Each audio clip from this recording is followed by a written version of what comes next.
Hey guys, welcome back to Critical Flick. Today we're reviewing one of the newest films on Netflix, The Guilty. This caught our eye because Jake Gyllenhaal is actually in the film, and I haven't seen him in anything in a while. It's been And a little while, yeah. yeah, and so it was an hour and 30 minutes, good runtime. So we thought we'd just pop it on. And I have to say, I was really pleasantly surprised by this movie. It really hangs its hat on tension. The movie almost takes place entirely inside one location. It's Jake Gyllenhaal. He's this police dispatcher. He was a police officer. He's kind of demoted down to being working in the headquarters, dispatching units and talking to people over the 911 calls. And it pretty much is just him having a conversation with one person and guiding them through what he thinks is happening to them to help save their life. So it just constantly is building tension. Every minute is crucial to this whole story. So I think it really succeeded in doing that. Jake Gyllenhaal's character is named Joe, and you can tell that he's very tortured. Hmm. You can tell there's a lot also going on. Yes, he's a dispatcher, and there's a lot of calls coming in. But you can tell there's an estrangement with his wife. He tries to call his daughter in one moment, and he just can't reach him.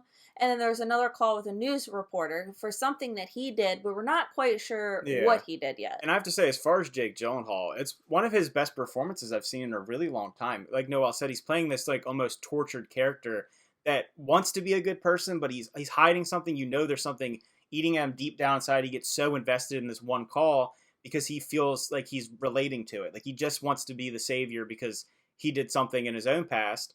And I will say now, we will dive into some spoilers in this because you can't really talk about this movie without talking about the ending, in my opinion. So if you haven't seen it and you don't want to know any spoilers, stop watching now. But honestly, I think it's one of Netflix's better movies that have come out recently. Yeah, you can definitely tell, this is filmed during COVID times, but I think it also added a different effect to the film that we haven't seen in a little bit. Yeah, there's been movies kind of similar to this that are, in one location and it's taking place over a conversation, whether it be on a webcam or a phone or something like that.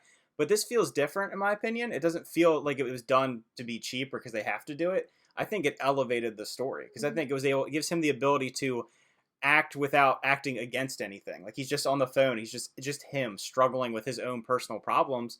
And I think it really gave him the ability to shine as an actor. So Joe in this movie, he gets a call from this woman named Emily. She's distressed. It sounds like an abduction. He decides to take this call on full force. And then you find out as the story goes along that what Emily's talking to him about over the phone may not be entirely true. Mm-hmm. You realize that Emily is maybe the bad person in this entire story, and it speaks a lot about mental illness. The movie actually dives into the struggles of someone who needs help and won't get help and is struggling in their own personal life, and that relates back to Jake Gyllenhaal's character. At the end of the day, while it is a thriller suspense story, when you get to the end of it, it is about mental health and accepting help and being true to who you are and kind of getting past some of the issues in your own past. Yeah, no lies, be truthful, and that will kind of set you free. Yeah. So what we'll talk about now is kind of the very end of the movie, which in my opinion, while it does work, it is kind of abrupt. Like I have said this about other things where when you watch the movie in hindsight, I think it would be better now that I know where it's going. But you realize that Joe actually killed someone. As a police officer, he killed a young boy who didn't deserve to die, and he was going to court for it, and he kind of wanted to cover it up so he could have his kids and have his family. But then you realize that throughout the call that he sees what Emily's going through, and he's like, I need to just tell the truth, what I did.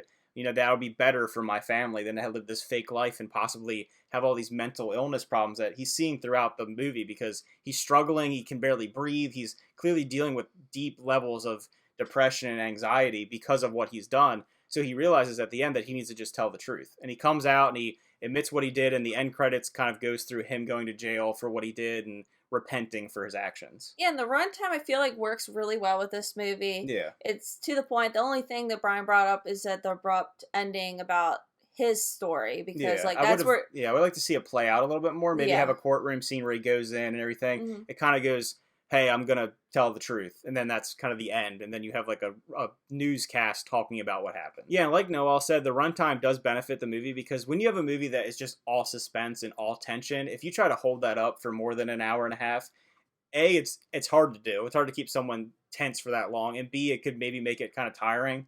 If I'm a movie where I'm just like constantly on edge for 2 hours, it would be a little exhausting. So I think the fact that they were able to do that and kind of create this small isolated movie that still succeeds in those elements. Yeah, I think I would give this movie a 7.5 out of 10. I I thought it was interesting. It's a good Netflix movie. It was good seeing Jake Gyllenhaal in a movie. I definitely think this movie is gonna be overshadowed just by a lot. I mean, there was barely any Yeah, advertisement there's for it's it. kind of strange that they put zero advertising into it because it is Jake Gyllenhaal. I mean, he's a Mhm. big actor, Mhm. and I think he gives a really solid performance. But like Noah said, I think it'll get overcast. I would actually give this movie also a 7.5 out of 10. Like Noah said, it isn't perfect. It works for what it wants to do. I don't know if it has a lot of rewatchability to it.